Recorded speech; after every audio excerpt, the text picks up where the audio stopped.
जननी जन्म सौख्यानां वर्धने कुलसंपदां पदवी पूर्व पुण्यानां लिख्यते जन्म पत्रिका सोमम आनंद संबोधम सोमार्क कृत சேகரம் தட்சிணாபி அபிமுகம் வந்தே தட்சிணாமூர்த்தி மாசரையே.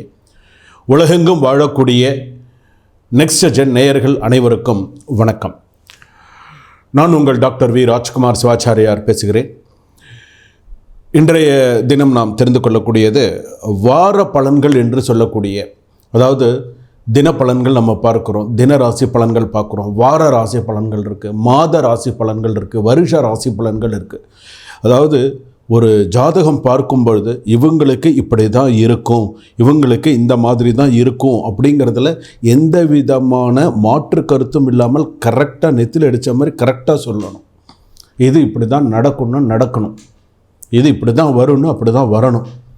ஏன்னா இதெல்லாம் எதை வச்சு சொல்கிறோம்? ஜாதக கட்டத்தை வைத்து நம்ம சொல்கிறோம். அப்போ அந்த வார ராசி பலன் என்று சொல்லக்கூடிய வைகாசி மாதம் 4ஆம் தேதி முதல் வைகாசி மாதம் 10ஆம் தேதி வரையில், அதாவது ஆங்கிலத்தில் நம்ம எடுத்தோம்னு சொன்னால் மே 18ஆம் தேதி முதல் மே 14ஆம் தேதி வரை எப்படி இருக்கும், இந்த ஒரு வார காலம் எப்படி இருக்கும், மேஷ ராசிக்கு எப்படி இருக்கும், இதுபோல் 12 ராசிகளுக்கும் பலன்கள் எப்படி இருக்கும் அப்படிங்கிறத நம்ம தெரிஞ்சுக்க போகிறோம்.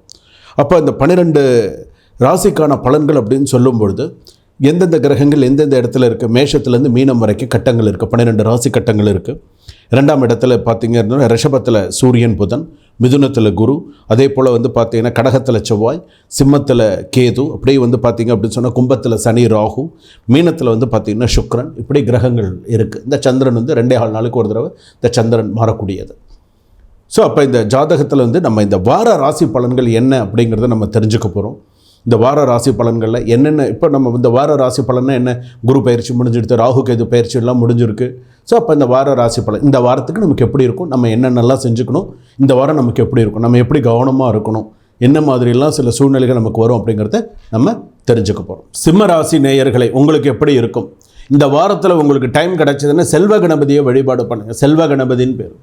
செல்வ கணபதி வழிபாடு பண்ண உங்களுக்கு ரொம்ப நல்லாயிருக்கும். ஏன்னு கேட்டிங்கன்னு வச்சுக்கோங்களேன், சோதனை மேல் சோதனைகளை பார்த்துட்டு இருக்கீங்க. ரொம்ப, அதாவது ஒரு சில விஷயங்கள் சிம்மராசி ரொம்ப 12 ராசிகளில் சிம்மராசிக்காரர்கள் ரொம்ப 12 ராசிகளில் சில ராசிகள் பார்த்திங்கன்னா கொஞ்சம் ஓரளவுக்கு சமாளிச்சிடும். ஆனால் சிம்மராசி பொறுத்தளவுக்கு பயமும், சில நேரத்தில் அந்த உள்ளுணர்வு பயம், சில நேரத்தில் பதட்டம், சில நேரத்தில் பார்த்திங்க அப்படின்னு சொன்னால் சிம்மராசி பொறுத்தளவுக்கு அதுவும் இந்த வாரத்தில் எடுத்துட்டோம் அப்படின்னு சொன்னால் மொழி பிதுங்கி இருக்காங்க. என்ன செய்ய போகிறோம், சில பேருக்கு வேலை கிடைக்க மாட்டேங்குது, சில பேருக்கு கேட்ட இடத்துல பணம் கிடைக்க மாட்டேங்குது, குடும்பத்தில் சின்ன சின்ன சண்டைகள், இந்த மாதிரியே இந்த வாரத்தில் எடுத்துட்டோம் அப்படின்னு சொன்னால் புதிய நபர்கள் வருவாங்க. ஸோ கொஞ்சம் கவனமாக, இல்லை புதிய நபர்கள்கிட்ட கூட கொஞ்சம் கவனமாக நிதானமாக ஜாதகத்தில் நடந்துக்கணும்.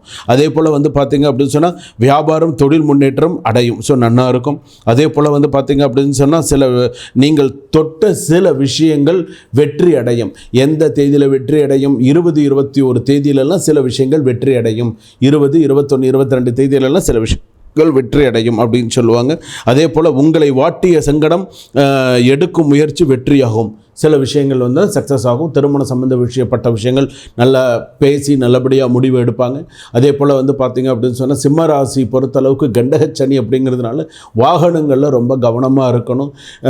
இந்த வாரத்தில் கொஞ்சம், அதாவது வேணும்னே சில பேர் கொஞ்சம் உங்களுடைய அவசரத்தினால கொஞ்சம் ஃபைன் கட்டிட்டு வர மாதிரியான சூழ்நிலைகள்லாம் கண்டிப்பாக வரும். நீங்கள் கொஞ்சம் நேருக்கு மாறாக பேசுனீங்க அப்படின்னு சொன்னால் உள்ளேயும் போயிட்டு வர மாதிரியான சூழ்நிலைகள் இருக்கும். போய் கொஞ்சம் நேரம் போய் உட்காந்துட்டு அவங்ககிட்ட விளக்கத்தை சொல்லிவிட்டு திரும்ப வர மாதிரியான சூழ்நிலை இருக்கும். ஸோ சிம்மராசி பொறுத்தளவுக்கு நீங்கள் உண்டு, உங்கள் வேலை உண்டுன்னு இருந்தாலே போதும். அடுத்தவங்க பிரச்சனைக்கு நீங்கள் போகாதீங்க. அதாவது நீங்களாக போய் ஒரு விஷயத்தில் போய் மாட்டிட்டு நீங்களாக போய் ஒரு விஷயத்தில் கஷ்டப்படாதீங்க. அதுவும் இந்த வாரத்தில் நீங்கள் ரொம்ப முன்னெச்சரிக்கையாக இருக்கணும். அபவாதம் வீண் பழி வரும், அபவாதமும் வீண் பழியும் வரும். இது ஆணுக்கும் சரி பெண்ணுக்கும் சரி, 2 பேருக்குமே உகந்தது. பெண்ணாக இருந்தாங்கன்னு வச்சுக்கோங்களேன், அவங்க என்ன தான் ஒரு உண்மையாக அவங்க தன் மாமனார் தன் மாமியார் தன்னோட குடும்பம் உண்மையாக என்ன தான் கஷ்டப்பட்டாலுமே அவங்களுக்கு நல்ல பேர் இருக்காது. ஏதாவது ஒரு அபவாத சொல்லாக தான் இருக்கும். அதனால் சிம்மராசி பொறுத்தளவுக்கு நீங்கள் கொஞ்சம் கவனமாக தான் இருக்கணும். ஒரு சில விஷயங்களில் யோசித்து தான் நிதானித்து தான் சில விஷயங்கள் முடிவு எடுக்கணும். செல்வ விநாயகரை மனசில் பிரார்த்தனை பண்ணுங்க. செல்வ விநாயகர் இல்லையா, நார்மல் விநாயகர் இருக்காரா, அந்த நார்மல் விநாயகரை கூட செல்வ விநாயகர்னு நினச்சி பிரார்த்தனை பண்ணுங்கள். சரிங்களா? சுபம். வாழ்க வளமுடன்.